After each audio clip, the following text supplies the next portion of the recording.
Now you may be wondering, what kind of video are you tuning into today? And you know what?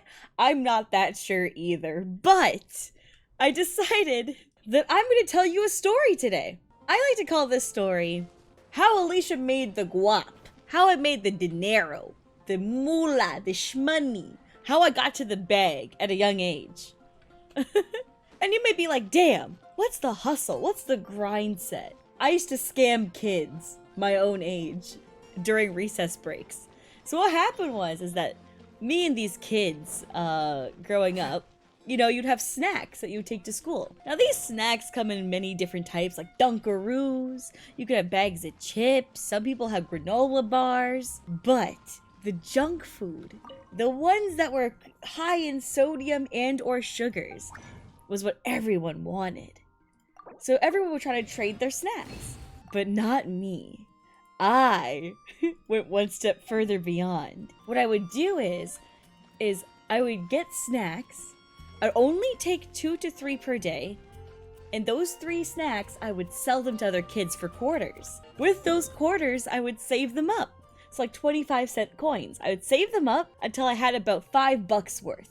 I would read flyers every single Wednesday and Saturday from a local grocery store to see when they had snacks on sale. And my God, would I run my butt over to those grocery stores and buy out those snacks. Why? Because I could sell them again at school. I was out here hustling and grustling, getting to that paper. Now you may be wondering, why only bring 2 to 3 snacks per day? If you know a lot of kids want to eat them. Supply and demand. At that age, I already knew what supply and demand was. I knew that if I only brought a finite amount, even if I had more, that kids would need to be the first one to trade with me, or I could inflate the prices. So I did both those things. I caused price inflations, and I was selling these things for a pretty profitable margin. Now with that money, the story doesn't end there. You're like, oh, okay, so Alicia would scam kids her own age at the age of like 7/8 years old for their snacks and their money. And I would take that and I would go to the arcades. Now, arcades were a very prominent thing in my childhood. I know that now that we're all older, they pretty much have died out. Arcades aren't a very common thing anymore, unless they're like arcade bars, usually, like with drinking establishments and stuff like that. I almost cussed. I guess cussing is fine, I just didn't expect to cuss. The arcade that I used to go to the most often was called Sparkles. There's a few arcades I went to. I went to about 4 in total. 2 of them were in the city over, 2 of them were in my city growing up. And I wanted to go to the one that was literally just across the highway from me. So I had to walk on a highway in order to get to this arcade. But there's also public transportation, a bus that can take you there as well.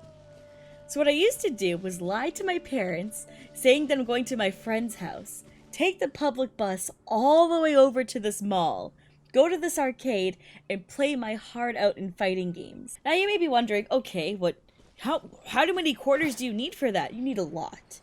You need a lot of quarters, because you also bet and money match other people with your quarters to them too. So what happened was that I'd have all these teenagers around me who wouldn't bet me like real money. They'd bet me like quarters, and they would money match me in these games, and I'd lose. But the thing was that they knew to never go easy on me. They knew to always try their absolute best, because that's how you grow and become a better gamer. And if any of them ever held back on me, I would call them out. I'd be like, hey, you didn't try, right?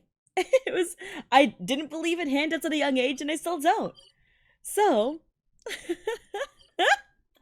one day, I beat this guy really badly, right? Take all of his quarters. Robbed him. And he goes, I'm gonna bring my buddy next time you're here. And you're gonna play him. Because I've never seen a girl kick my ass, and that dude kicks my ass. And I was like, what's an ass? But anyways, he brings his buddy the next time. And this is about like a week or 2 later. And the dude's like, hey, I haven't seen you around. And I was like, oh, yeah, busy with school. And he's like, okay, well, like, here's my friend. We've been coming here like literally every day for the past 2 weeks. Alright, kick his ass. And I was like,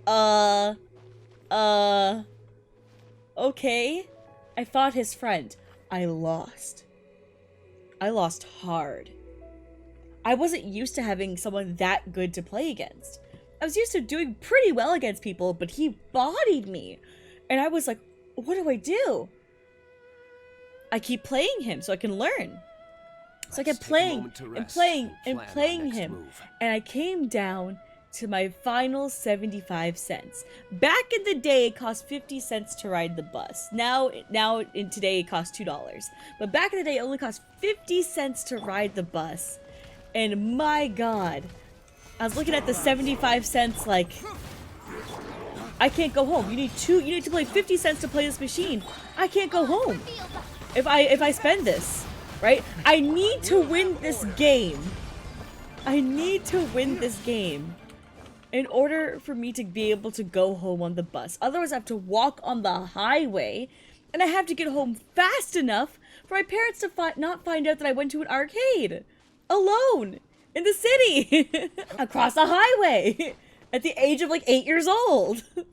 So, you know, like it's a little bit of panic, a little bit of a panic. We come down to the wire.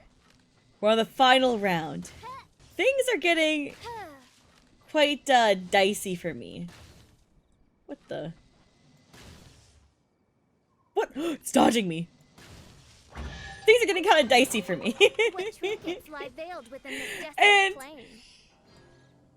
I don't know what the hell was going on in my head, but I bet the 50 cents. You know, I bet the quarter, the 1 quarter I had left. I put the 50 cents in the machine, and I played this dude. Playing this dude was a massive mistake. I lost. I had no way to get home. So, me realizing, oh shit, I'm screwed. I have to make it home in the next 2.5 hours. Across a highway. So, I quickly plugged my backpack. You know, like those like little like locks that you have on your backpack? I strapped myself in, made it really tight, and I started sprinting. And I mean, I was giving her. I was running like my life depended on it. And I got all the way back to my house from the highway at 8 years old. And I made it home sweating, drenched in sweat. My mom looks at me and she's like, she doesn't speak English that well, but she was basically like along the lines of like, what were you doing? Like, where were you? And I kind of just like look at her, and I was like, we were playing, and she's like, what were you playing? You're sweating. And I'm like, sports. We went to the field. And she looks at me and stares for a really long time. Now the thing about me giving that excuse, that's a normal excuse for me. I was a very athletic kid. I'm a very athletic person.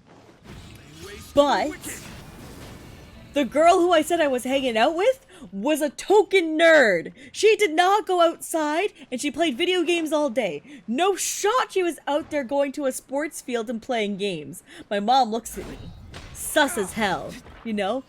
If I was the imposter, I would be voted out for sure. My mom was having none of it. None of it!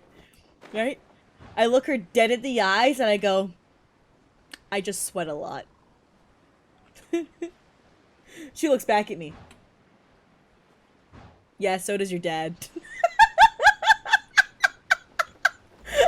She just roasts my dad casually, and that's how I got away with it. It's like, yeah, that was the first time I've ever dealt with, you know, a little bit of what it tastes like to have a gacha addiction at the age of 8 years old. That's the closest I've ever felt to it.